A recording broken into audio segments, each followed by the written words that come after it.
Srimad Bhagavatam, Canto 1, Chapter 6, Text 18. Conversation between Narada and Vyasadeva.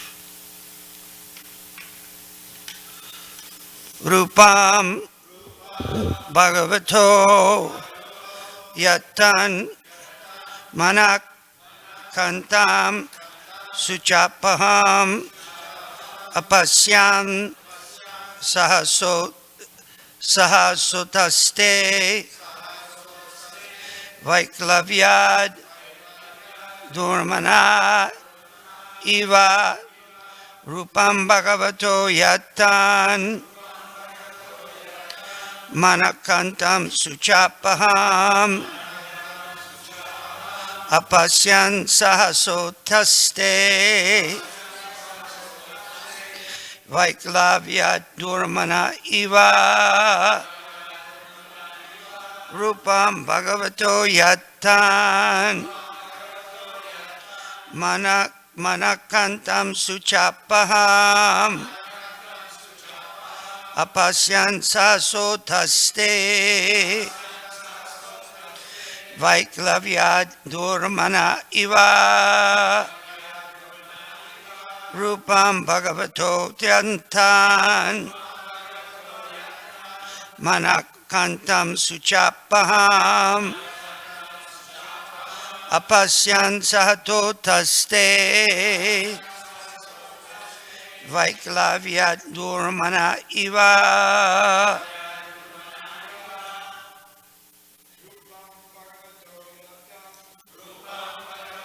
Yatan Manakantam Suchapaham Bhaksyamte Paste Vaiklavya Durmana Iva Stam Manakantam Suchapaham Pasyam Sahasotaste Vaiklavya Durmana Iva Rupam Bhagavato Yatan Manakantam Suchapaham Apasyam Sahasotaste Vaiklavya Durmana Iva Rupam Bhagavato Yatan Manakantam Suchapaham Apasyan Satotaste Vaiklavya Durmana Matajis Dukla Bhagavato Yatan Manakantam Suchapaham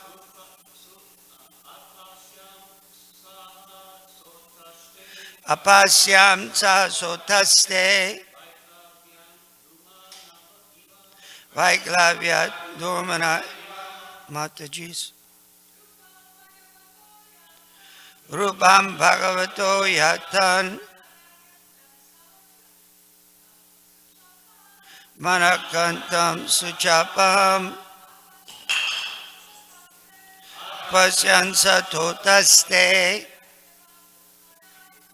Vaiklavya Durmana Iva Rupam form Bhagavata of the personality of Godhead Yat as it is Tat that Manak of the mind Kantam as it desires Sucha Apaham vanishing all disparity Apasyan without seeing Sahasa all of a sudden Utaste got up Vaiklavya being perturbed Durmana having lost the desirable Eva, as it were. The transcendental form of the Lord, as it is, satisfies the mind's desire and at once erases all mental incongruities. Upon losing sight of that form, I suddenly got up, being perturbed, as is usual, when one loses that which is desirable. Purport by Srila Prabhupada. That the Lord is not formless is experienced by Narada Muni, but his form is completely different from all forms of our material experience. For the whole duration of our life, we go on seeing different forms in the material world, but none of them is just apt to satisfy the mind, nor can any one of them vanish all perturbance of the mind. These are the special features of the transcendental form of the Lord, and one who has at once seen that form is not satisfied without anything else. No form in the material world can any longer satisfy the seer. That the Lord is formless or impersonal means that he has nothing like a material form and is not like any material personality. As spiritual beings have an eternal relation with that transcendental form of the Lord, we are life after life searching after that form of the Lord, and we are not satisfied by any other form of material appeasement. Narada Muni got a glimpse of this, but having not seen it again, he became perturbed and stood up all of a sudden to search it out. What we desire life after life was obtained by Narada Muni, and losing sight of him again was certainly a great shock for him. Rupam Bhagavato Yattan Manak Kantam Suchapaham Apasyan Sahasotaste Vaiklavyad Durmana Iva. The transcendental form of the Lord as it is satisfies the mind's desire and at once erases all mental incongruities. Upon losing sight of that form, I suddenly got up, being perturbed, as is usual when one loses that which is desirable. Om Ajnanatimirandasya Kiranjana Shalakaya Chaksur Unmilitam Jena Tasmai Sri Gurave Namah. I was born in the darkness of ignorance, and my spiritual master opened my eyes with the torchlight of knowledge. I offer my respectful obeisances to his lotus feet. So herein, Narada Muni is praying that seeing the transcendental form of the Lord, all material desires go far away. All incongruities go far away. This is the nature of Krishna consciousness. Krishna is divyam. He is transcendental.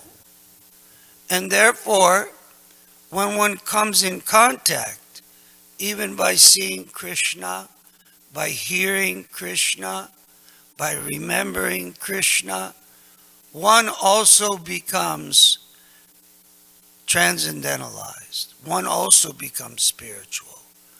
So much so that devotees of the Lord, because they are engaged in the Lord's service and seeing the Lord 24 hours in a day, pure devotees of the Lord, have nothing to do and have no desire, desire whatsoever within this material world. That is the real stage. Nirmama, nothing is mine, and nirvana. Nirvana means coming to the stage of no more desire in this material world. Once one has seen the transcendental form of the Lord, it's stated in Krishna book, I think it's Radharani praying, one can no longer be attracted by any man with a mustache. You've heard that? Huh? Except for you? Oh, Rukmini. Rukmini said. I could. Sorry. This is the nature of Krishna consciousness. That Krishna is so attractive. He's all attractive and so fulfilling that anyone within this material world is so inferior. In this material world, a husband, a man and a woman try to get together, form some union, husband and wife, boyfriend, girlfriend, to increase their happiness and decrease the loneliness and the suffering. And Bhagavatam tells us, Sukhaya, Dukkha Mokshaya, Kurvati Dampati Kriya, Tato Nivritir Apraptir, Dukkasya Cha, Sukhasya Cha. That a man and woman plan to live very happily by uniting, a beautiful situation, so many nice weddings in the material world, even in the spiritual world, or in the devotional world, I should say.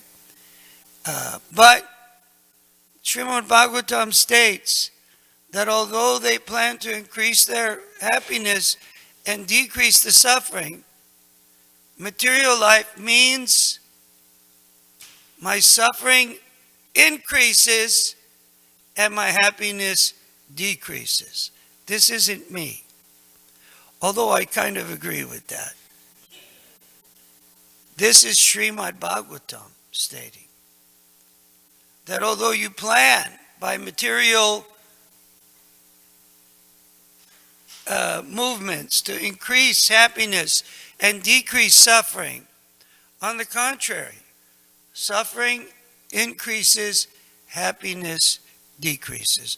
Of course, if one is 100% Krishna conscious, this doesn't apply. But if we aren't pure devotees of the Lord, this even applies in our community. That when we try to increase our sense gratification, we try to increase our profit, we try to increase our adoration, we try to increase our distinction. On the contrary, our profit decreases. We've all experienced time to time. Our adoration becomes sunk, and our distinction becomes extremely indistinct. This is the nature of the material world. We strive for popularity, and what happens? We become unpopular. Constantly. Someone's big in music or acting or in the material world, so big, and someone comes out and says, yes, they were abusing me, and you become a derelict, no longer adored, but hated by society. Someone tries to become big, even in our devotional community. If we're striving to become distinct and adored and a profiteer, we've seen that pride comes just before the fall. I think that's a Western, a Christian saying, but Prabhupada also would say that. So we have to be careful in the performance of devotional service that we're happy just by doing the service. As was stated, I think, by Amala Bhakta Swami, you have a right to perform your prescribed duty, but you're not entitled to the fruits of your activity.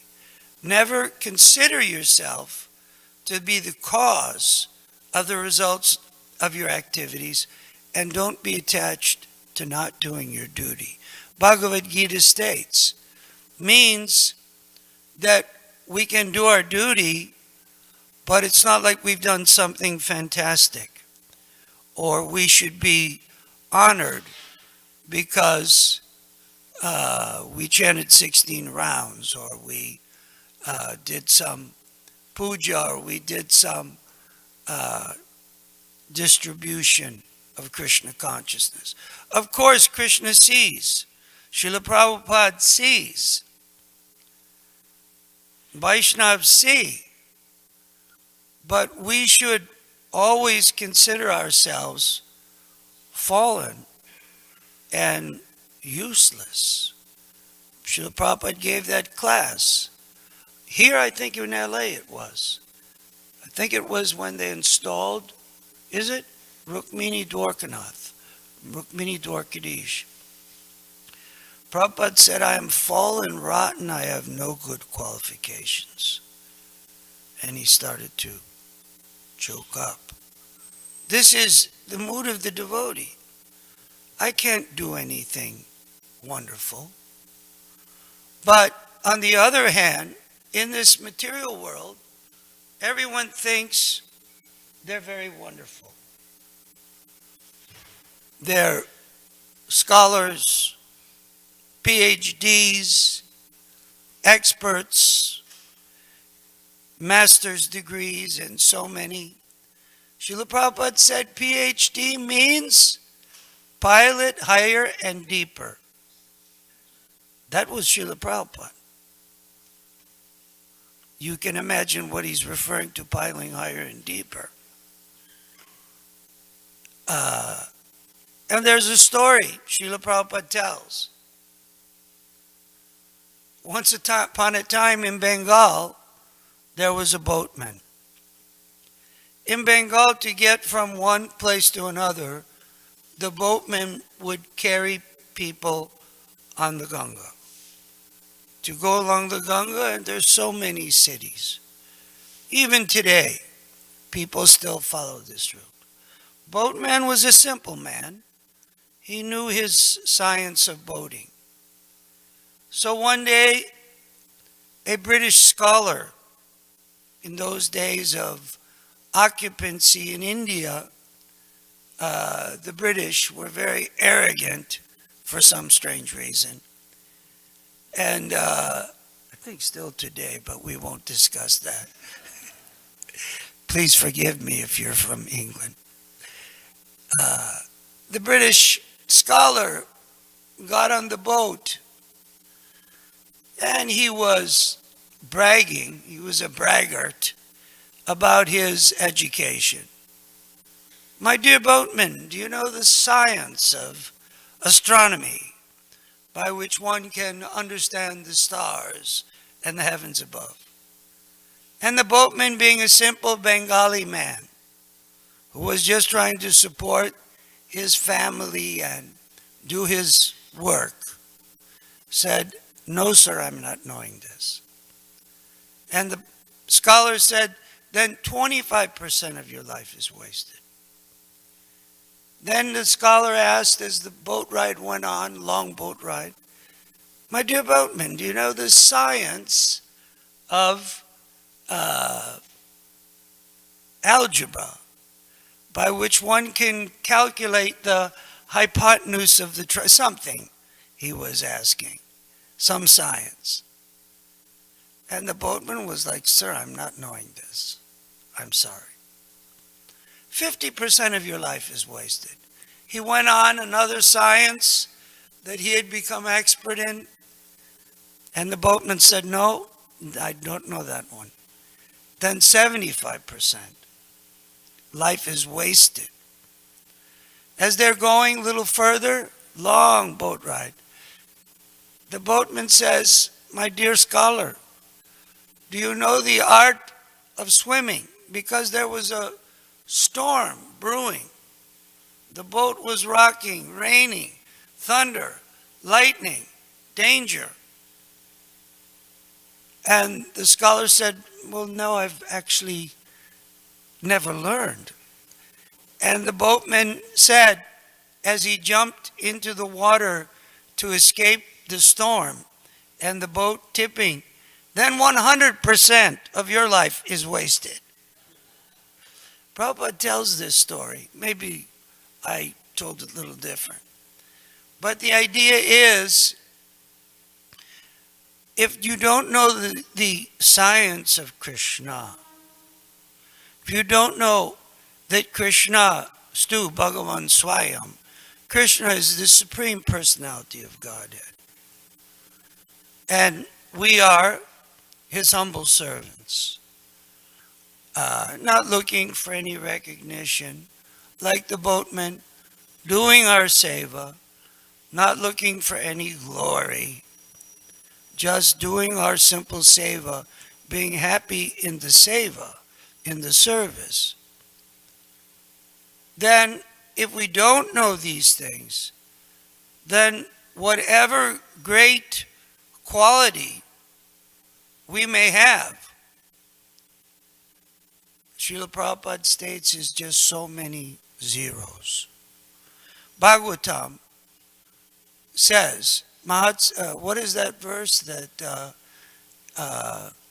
even that you have all these mahaguna, all these great qualities, yasyasti bhaktir bhagavati akinchana sarvair gunastata samasate sura haro abhaktasya kuto mahadguna manoritanasati davato bahi. Bhagavatam states that even though one may have, materially speaking, great qualities, you may be an accomplished manager, you may be a great investor, a big accountant, a fantastic organizer of special affairs. If you don't know the science of Krishna, then your life is wasted. So in our Krishna consciousness movement, we're not looking for just doctors. Of course, if a doctor and lawyer come, thank you very much. Here's some documents. Can you please work on these? Hey, doc, this person's sick. Can you put Druta Karma has come back from India. Can you please help? He can't stop coughing. Of course, they can engage in Krishna service. But we are looking for devotees who will dedicate themselves, life and soul, to Krishna. And then they do the needful. Just like in the early days of Krishna consciousness, Srila Prabhupada needed so much help for typing his books and for editing his books and for printing his books, running the BBT. People were coming that had no experience whatsoever in these fields. Just like Sura Prabhu, he joined, he was 20 years old, 46 years ago, 45 years ago. We'll wait to celebrate when it's 50. He had no idea how to run a big organization, how to manage. I don't think. I didn't know him until he joined. We joined about the same time. He had no understanding. I had no understanding of accounting or sales. I think I was the treasurer of my class in high school, somehow or other. It wasn't because people just thought, he'll never steal money. I don't know why they thought that, but he's honest, something. Had no training in these fields, somehow or other, Sura Prabhu, due to his devotion to Rukmini Dwarkadish, to the Supreme Personality of Godhead, is able to manage a huge organization. He wasn't trained as a CEO.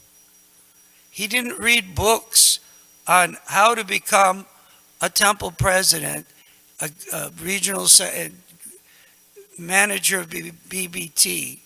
I don't think those books, do they have books like that? We haven't seen them. But because of love and devotion, Krishna says, I carry what they lack, I preserve what they have. For one engaged in devotional service, I give them. Tesam satata yuktanam, bhajatam pritipurvakam, dadami buddhiyogam tam, jainamam upayanti te. Bhagavad Gita states that for one who is engaged in devotional service, I give them the understanding by which they can come to me. I give them the understanding how to do particular service, how to work with the congregation, how to preach Krishna consciousness. None of our pujaris, I don't think, were hairdressers or stylists before they came. Maninath, you're a hairdresser? Clothing, fashion designer? But you will find the greatest styling for Rukmini Dwarkadish, Jagannath Swami, Baladev Subhadra, and Gaur Nitai. I don't think anybody was a fashion designer. When you're 19, you don't really study fashion design or management or cooking for that matter. Devotees were asked to cook in the kitchen, open a temple, do the cooking, deity worship, and because they were dedicated to Krishna, they opened the temple. They tried. There was no book. Okay, now you do this. Now you. No. Here's open the temple. Preach. Go out and chant. Distribute books. Make people Krishna conscious. Jaina Kena Prakarena. Somehow or other, do it. Srila Prabhupada would oftentimes say, do the needful. So, this is our position in Krishna consciousness. We're not trying to become some great scholar or great manager or stylist of any sort. We're trying to become servants of the Supreme Personality of Godhead. And whatever we're asked to do, whatever seva we're asked to do, we do it. They asked me to do, a month or so ago, a hair cutting ceremony out in way South Bay. I had never done hair cutting ceremony, nor did I study it very much. Maybe a few car blessings, a home blessing, lost your spouse, bless your house, or got a new house, bless you. Anyway, house blessings, but never hair cutting. So I looked up on the internet and it was not clear. So I chanted, prayed to Krishna, and in the car on the way there was Ayatota Prabhu, and he said, you do like this, you do like that, I'll cut the hair, you say a few words, slam bam, and glories to Prabhupada. And the people came up. There were 150 people. The woman, the mother was American. The father was Gujarati. So there were like maybe a dozen or 24 Gujaratis and over 100 Americans that were friends of the mother, blessing the 2-year-old child who was very good during the ceremony. And all the people came up my God, priest, that was such a good ceremony. I'd never done before, and as they say in my country, I was winging it. What country, I can't tell you. But because we are dedicated, because we dedicate, all of us, our lives to the Supreme Personality, Krishna gives us the intelligence by which we can come to Him.